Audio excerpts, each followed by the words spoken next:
Halo, jumpa lagi di K-Water Channel saya. Saya hari ini ketemu di Inspiratif. Kita mau ngobrol-ngobrol ringan dan mencari sisi hikmah atau sisi inspiratif dari tamu saya, dari teman saya yang hadir di channel saya ini.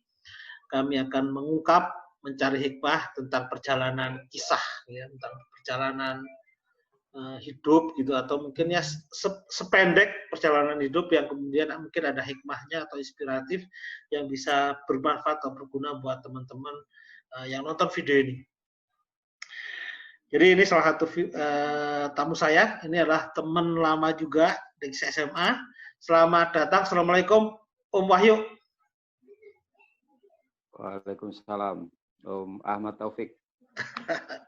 Dulu saya dipanggil Mamat, sekarang dipanggil Muhammad Ati. ya. Oke, Om Wahyu. Jadi profesor barang bisa karepe cah-cah lah. Jadi Om Wahyu ini mungkin kenalan dulu Om, sekarang nama lengkap siapa dan ada di mana posisinya. Silakan Om. Oh ya. Oke, bersama Om Ahmad Taufik ya di Geo apa Om? Geo Water Channel susah GWC ya. Indonesia. Iya, itulah. Nama saya Wahyu Witodo. Alamat di Gunung Om, Kecamatan Bulu. Tepatnya di Desa Wonotirto, Lereng Sumbing. Itu benar-benar di lereng Sumbing. Apa namanya? Orang untuk masuk gunung lewat situ ya? Iya, di pucuk gunung Om. Saya lulus tahun 98, alumni SMA 1, 3 IPA 1 dulu. Satu kelas dengan kita satu kelas 3. Muhammad. Iyalah, iya. 3 IPA 1, iya sama Arina, sama Pampi. Ya. Wida. Aflat. Aflat itu yang sering main ke kos-kosan itu, Aflat itu. Oh iya, sampean kosnya dekat sama Aflat ya? Sampean kos dulu ya? Enggak. Dekat depan SMP 1 itu kosnya. Iya. Oke. Ibrahim Adam. Iya, Adam. Adam itu kan kakak Pampi. Kakak ya, Pampi. Adam itu kakak ponakan saya, Om. Gitu ya. Bukan kakak ponakan, Mas. Saya manggil dia Mas, dia anak Pak Ade. Cuma beda gaya memang. Oke, dulu habis kuliah kemana Om? Habis lulus SMA kemana? Saya nggak pernah ketemu sama sekali. Habis SMA saya nggak kuliah Om. Jadi kalau di tempat saya itu kayak ada semacam budaya. Jadi saya meneruskan usaha orang tua di Bakon waktu itu. Ikut Bakon. Ya. Terus sampai kemudian ini shiftingnya menarik kan, sekarang Om jadi kopi kan gitu. Nah, dari Bako itu memang Temanggung banget lah ya, Temanggung. Nah, Bapak ibuku kan guru, tapi kalau kakek nenek saya yang Bako semua itu. Galurung Bako. Oh gitu. Iya. Jadi Temanggung itu memang basicnya tembakau, masyarakat luasnya terutama daerah pegunungan, daerah saya, tempat tinggal saya itu tembakau semua. Jadi nggak bisa ngilangin tembakau itu. Betul. Hidup dari tembakau. Tapi era tembakau itu waktu jayanya itu di tahun dulu. Sekarang sudah kalau dihitung-hitung harganya kan cuma stagnan di situ. Sementara untuk budidayanya, semua biaya produksinya semakin mahal, tenaga kerja mahal, sedangkan harganya tetap seperti itu. Jadi sekarang pokoknya hampir berapa tahun terakhir tuh turun terus itu?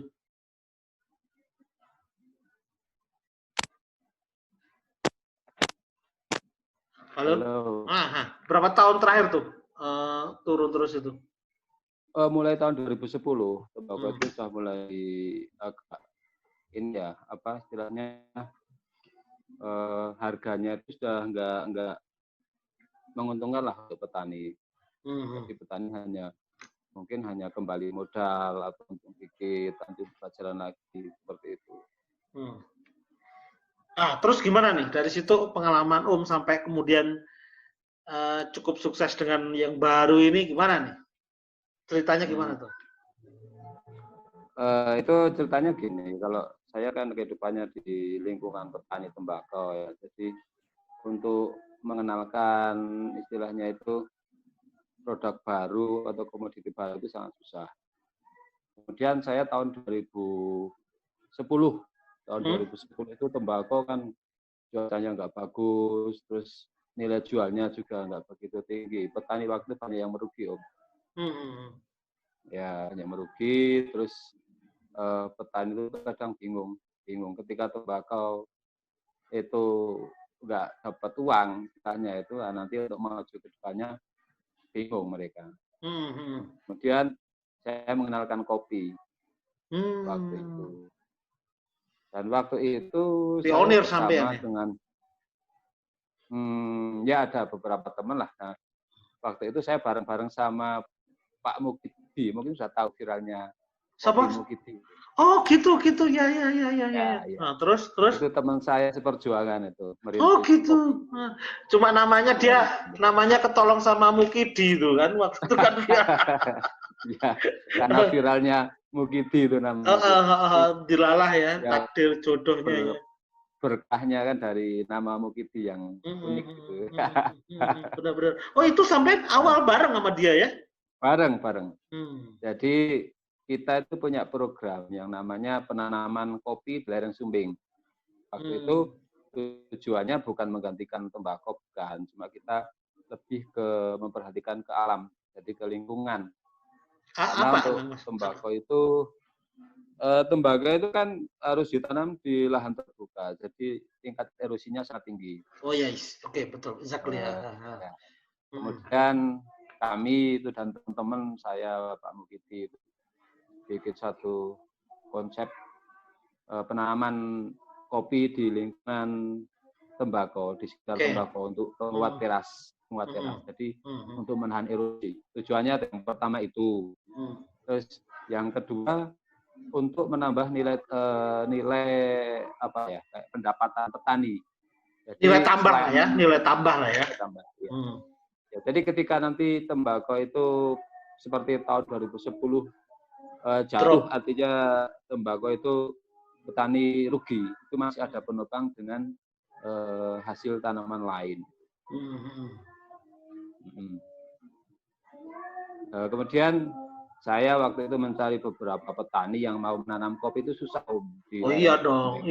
Itu nggak mudah kita itu. Masih tembakau mandate ya. Apa-apanya masih semua harus tembakau.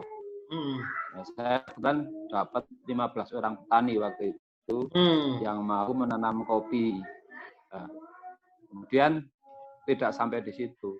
Ketika mereka mau menanam, tapi semuanya dengan usaha sendiri atau membayar, itu sangat susah. Artinya mereka belum menerima satu produk atau satu komoditi baru ketika mereka belum mengetahui hasilnya. Gitu. Betul. Jadi dia belum punya gambaran yang utuh gitu ya. Ini saya nanam tembakau, nanam kopi, untungnya berapa gitu kan. Terus. Oh iya. Nah, kemudian kita membuat semacam program. Kita carikan dana itu dari dana CSR sebuah perusahaan. Kita carikan yang mau membiayai semua kegiatan kita. Dapat ya CSR gitu ya? Dapat, itu kita kerjasama waktu itu dengan CV Piranti Work yang pembuat radio kayu yang kandangan itu, yang Pak Singgih. Oh, Pak Singgih yang radio kayu. Itu juga alumni SMA 1 itu. Ya Pak Singgih. Ya, yang jam jauh itu. Jam juga kan dia? Ya, jam radio kayu. Radio, sepeda. Sekarang sepeda itu sepeda bambu itu. Sepeda bambu. Ya, terus dari situ kita bisa bikin program semacam kayak apa ya. Jadi program tujuannya itu untuk kalau istilahnya bukan menggantikan tembakau, tapi kita lebih ke alam. Jadi kita lebih ke mengurangi tingkat erosi yang ada di lereng Sumbing. Oke, jadi isu yang dibangun alam lah ya. Iya. Bukan menggantikan komoditi bukan. Luar biasa. Terus itu dekat dengan saya, itu geologi sih saya. Aku dia, oke. Kuliah ya aku. Nah, terus? Kalau saya kan biasanya nggak kuliah, Om. Saya nggak bangku kuliah. Jadi. Terus kira-kira gimana tuh sampai titik baliknya lah, ya, sampai mendapat kepercayaan masyarakat itu butuh berapa tahun itu? Itu prosesnya panjang. Jadi ketika kita menawarkan produk, kita bantu dari bibitnya, pupuknya, dan kita komitmen dengan perusahaan itu bikin program itu selama 5 tahun. Jadi kita menanam tahun 2010 itu kita istilahnya kita bantu, kita pandu, kita pantau selama 5 tahun. 5 tahun udah panen kopi, Om. Gila lama juga. Ya, lama. Jadi tahun 2010 itu penanaman, kita support bibitnya, kita bantu pupuknya, terus kemudian kita datangkan tim ahli yang kopi. Kebetulan waktu saya belum tahu apa-apa tentang kopi. Cuma kebetulan saya pegang ketua kelompok tani, jadi saya bikin kelompok tani, kebetulan saya ketuanya. Nah itu anggota-anggota saya petani suruh nanam kopi itu. Oke, jadi ini salah satu pintu gerbang lah ya, karena kebetulan sampean kan juga ketua kelompok tani, jadi bisa ide itu adalah gitu, bisa tersalurkan gitu kira-kira ya. Iya. Oke. Terus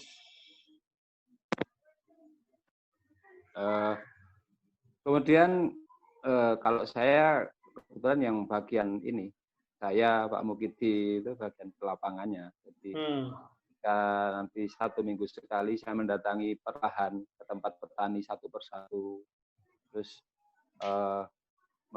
mengamati tanaman itu perkembangannya gimana, kurang apa itu saya. Kemudian 1 bulan sekali kita adakan meeting tentang evaluasi kegiatan penanaman kopi itu.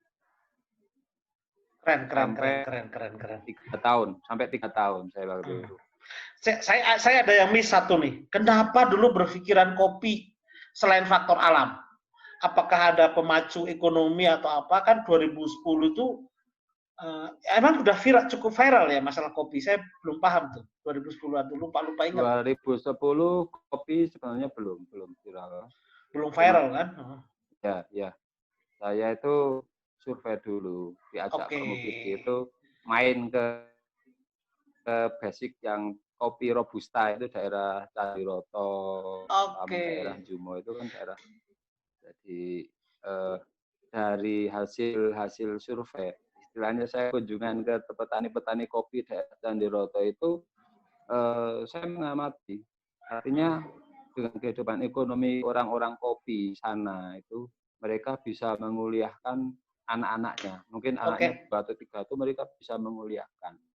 Sedangkan untuk orang-orang tembakau yang katanya duitnya lebih banyak, mulia, ya duitnya banyak katanya. Ternyata banyak dari anak-anak petani tembakau itu malah jarang yang kuliah, termasuk saya, Om.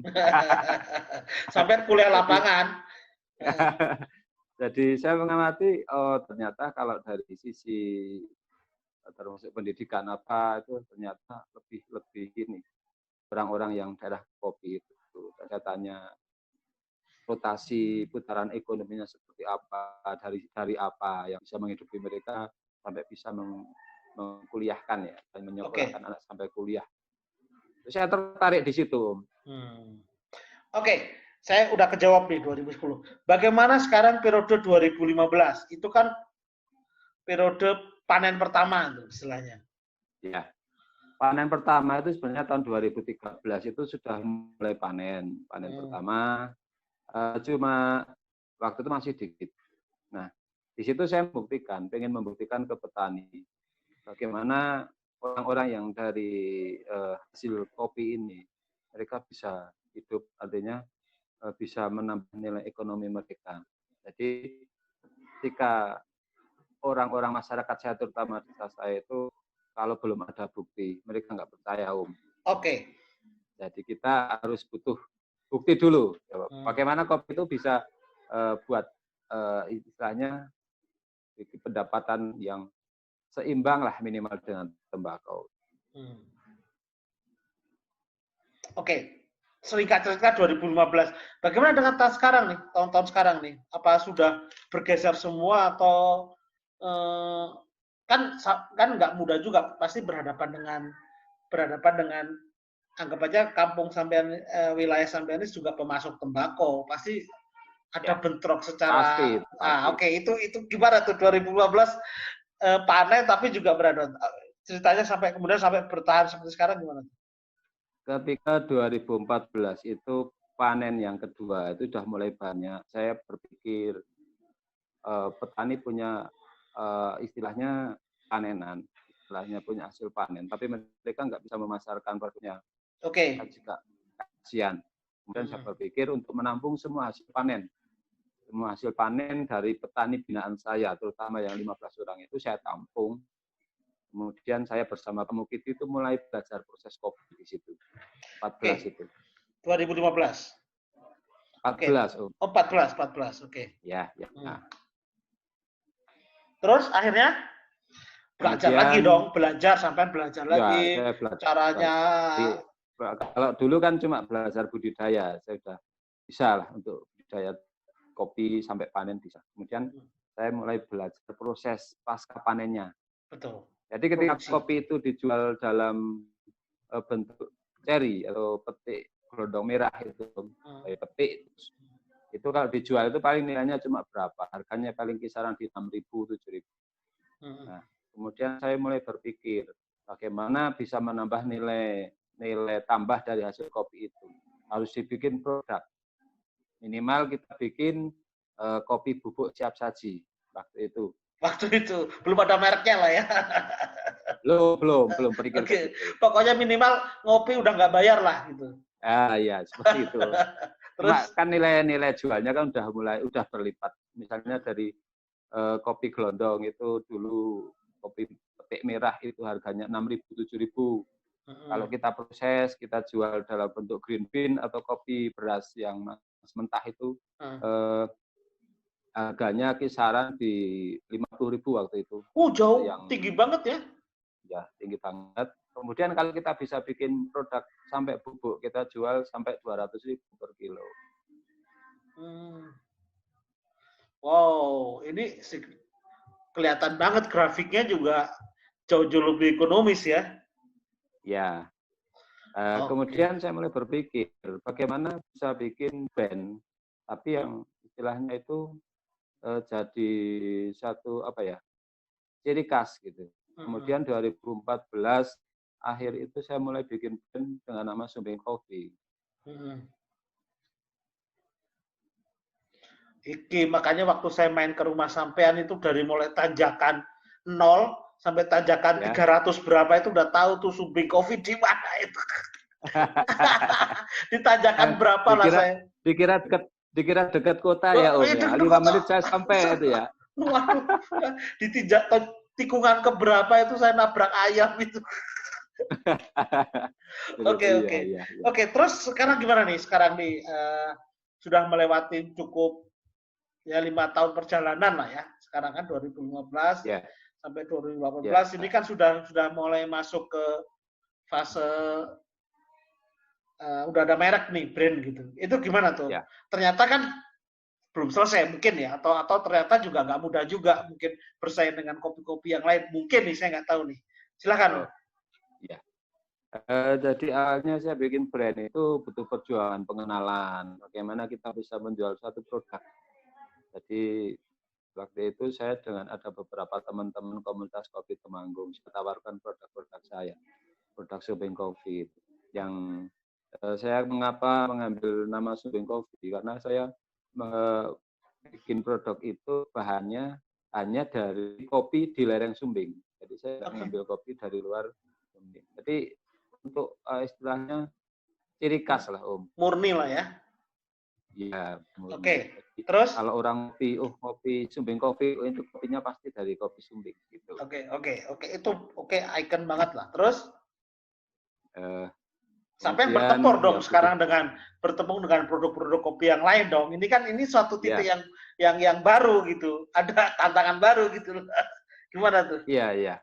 Jadi Temanggung itu banyak sekali brand-brand kopi yang sudah betul. diakui sampai yang ada izinnya itu kalau nggak salah sampai 250 brand. Allahu Akbar. Temanggung tuh ada 200 kopi. Ya, 250 brand kopi. 250 lagi malah. Ya. Oke, terus nah, ini itu yang sudah keluar PIT-nya, izin usahanya. Belum terus? yang masih Antri. Ya, Ngantri. masih antri atau mungkin masih jual brand udah ada brandnya tapi belum ada izinnya juga banyak. Ayo, lebih banyak lagi mungkin. Ya. Oke, terus kemudian saya itu sebenarnya kalau di kopi itu sistem perdagangannya beda dengan tembakau ternyata. Tamat itu beda banget. Kalau tembakau itu kan satu persaingan ya. Jadi antara satu bakul bakul dengan bakul yang lain itu kita saingan. Jadi nanti ketika di lapangan itu saudara mungkin kita anggap musuh. Oke. Itu di tembakau. Tapi kalau di kopi enggak. Kita ada beberapa teman komunitas kopi itu kita ya sering sharing bareng bagaimana kita bisa menjual produk kita. Terus ketika kita misalnya ada teman yang punya istilahnya pasar atau market tapi mereka nggak punya bahan, kita bisa saling tukar. Artinya ketika ada teman saya yang punya buyer dari mana, kemudian mereka nggak punya kopi, bisa ngambil ke saya. Jadi saya jualnya bukan hanya dalam bentuk kopi bubuk saja atau kopi sudah brand sumbing, tapi kita jual dalam bentuk green bean atau kopi mentah. Oke. Ini kunci bisnis yang UMKM. Kira-kira sih menurut saya. Karena kalau tembakau kita nggak mungkin sampai ke rokok kan, nggak mungkin gitu. Karena itu butuh high capital, ya betul nggak Om? Kalau tembakau nih, ya, betul. Nah, tembakau dia kita ada harus masuk satu kontainer besar atau perusahaan besar, istilahnya hub besar yang itu kita nggak bisa. Sedangkan kopi ini relatif dari mulai produksi itu bisa dihandle sama community atau UMKM gitu ya. Mungkin sehingga ini jadi bisa tumbuh gitu ya. Oke. Ya. Luar biasa. Bagaimana sekarang nih? Gimana nih sekarang nih? Sudah sampai kemana atau kemana mungkin sebagai closing ini Om? Luar biasa, saya terinspirasi banget nih. Grafik penjualannya atau gimana? Kalau gitu? Market saya, kalau grafik penjualan, alhamdulillah tiap tahun selalu naik ya Om. Jadi ketika dulu tahun awal-awal kita proses paling di kapasitasnya 5 ton, sekarang saya terakhir itu tahun kemarin saya sudah sampai 30 ton. Jadi kita itu produksi, udah bentuk kering, sudah kering? Itu dari basah dulu, karena basah ya. Jadi kopi sama di lereng Sumbing itu sebenarnya belum banyak Om, sampai sekarang pun belum banyak. Jadi ketika saya proses 30 ton itu sudah dianggap luar biasa. Akhirnya bisa mengcover semua petani yang ada di lereng Sumbing, hampir 50% untuk saya cover produksinya. Oke. Jadi 50% itu sudah masuk ke Om ya. Nah, pertanyaan saya nih, sekarang kan kita sempat mengalami viral masalah kopi nih. Sekarang kan sempat turun lah ya. Atau saya nggak tahu ya. Tren kopi kan sempat booming lah di 2018, 2020 ini. Apa sekarang ada kecenderungan turun atau cuma slow down aja nih? Sebelum pandemi. Kalau sebelum pandemi itu kondisinya masih sama sebenarnya, belum kopi itu belum sampai ke puncaknya sebenarnya Om. Mau sampai ke puncak. Belum puncak ya sebenarnya ya. Belum. Jadi ini sebenarnya begitu kopi udah grafiknya naik sampai mau ke puncak terhalang pandemi ini, dan teman-teman merasakan dampaknya juga, sangat merasakan dampaknya. Jelas pandemi ini berantakan, orang kan nggak bisa ngopi sekarang. Maksudnya nggak pernah nongkrong kopi juga. Patokan saya itu pasar Jakarta. Jadi ketika saya dulu itu kirim ke kafe-kafe Jakarta itu permintaan banyak. Sekarang dengan kafe-kafe pada tutup, nggak bisa kirim Om. Betul. Kita hanya bisa kirim untuk langsung ke user atau konsumen yang langsung dikonsumsi pribadi. Oke, jadi sebenarnya kalau gitu kan sesama tadi ternyata kan saling support ya antar brand gitu ya. Jadi Ya, bisa aja saya jadi di Bandung ini jadi senternya mungkin bisa beberapa kopi masuk juga gitu ya kira-kira ya. ya, ya. Jadi pengalaman saya di kopi itu, ketika ada teman-teman yang jadi banyak mereka yang punya brand itu stoknya mungkin nggak terlalu banyak ya. Ketika ada pasarnya, ketika mereka udah penjualannya udah banyak, mereka terkendala dengan stok barangnya. Karena kopi Arabica Temanggung itu kan masih sedikit. Terus Jadi malah kemudian pada suatu titik, tapi mungkin bukan daerah sampean ya, punyanya siapa gitu yang dia kekurangan stok gitu ya, stok yang binnya itu ya. Ya. Jadi ketika mereka kekurangan ya mereka calling ke teman-teman siapa yang punya stok. Ini ada pasar gitu. Jadi kita saling bantu penjualan lah istilahnya. Very inspirasi. Sangat inspirasi. Dan untuk pemasaran kopi itu kan beda brand, itu kan beda pangsa pasarnya juga. Oh gitu ya. Ternyata selera yang macam-macam ya. Lebih luas. Jadi ibaratnya kalau misalnya orang merokok saja, mereka misalnya biasanya pakai jarum, mereka juga mungkin nggak mau bilang garam. Itu juga sebaliknya. Kayak kopi. Jadi ketika mereka sudah mapan di Subeng kopi, mungkin ditawarin dengan kopi yang lain, mungkin agak-agak kurang percaya atau ini sih gitu. Lidah itu nggak ada cocok gitu, cocok-cocokan juga kayak rokok ya. Kita sudah merasa cocok dulu. Betul. Padahal enak-enak juga kalau ganti. ya. Betul. Ya, sih. Oke, terakhir Om bisa kasih closing statement nggak pengalaman panjang Om ini cukup memberi warna ini, cukup luar biasa. Ada nggak pesan? Kebetulan ini subscriber saya ini kebanyakan milenial, anak-anak muda nih. Iya. Mungkin ada satu message atau dua message yang bisa sampaikan. Kalau saya gini, untuk para kaula muda ya, terutama yang mereka belum terjun langsung ke dunia usaha gitu. Dan sekarang persaingan itu semakin banyak gitu kan. Kalau saya lebih ini, ketika kita akan mencari bidang usaha itu kita harus istilahnya kalau Jawa itu teman ya Om. Teman serius, ditekuni, telaten, sabar, itu kuncinya seperti itu. Satu, kemudian untuk kita cari satu ciri khas yang bisa kita tonjolkan dari produk kita. Jadi kalau kita bermain umum seperti orang-orang itu nanti kan banyak saing. Tapi ketika kita sudah punya ciri khas dengan produk kita seperti apa, itu pasti kita bisa buat pasar sendiri. Jadi orang lebih tertarik dengan ciri khas kita itu. Oke, thank you very much Om. Saya bikin resume singkat kira-kira. Jadi pelajaran pertama ya menurut saya adalah saya salut Om. Ini petani milenial lah gitu ya. Petani milenial ini kan tidak apa namanya? Saya kemarin kan ngobrol sama Erna juga tuh. Ternyata banyak petani milenial. Tapi kalau di Wonosobo sayur Om. Sayur. Jadi ini saya melihat yang paling penting adalah bagaimana shifting-nya dari sebuah pemahaman konsep alam itu ternyata ya peduli alam itu juga akhirnya memberikan dampak terhadap ekonomi juga gitu. Mungkin karena niatnya memang sayang alam gitu. Jadi saya itu saya pikir tanah keras itu kenapa? Karena di daerah saya itu kurang air, nggak ada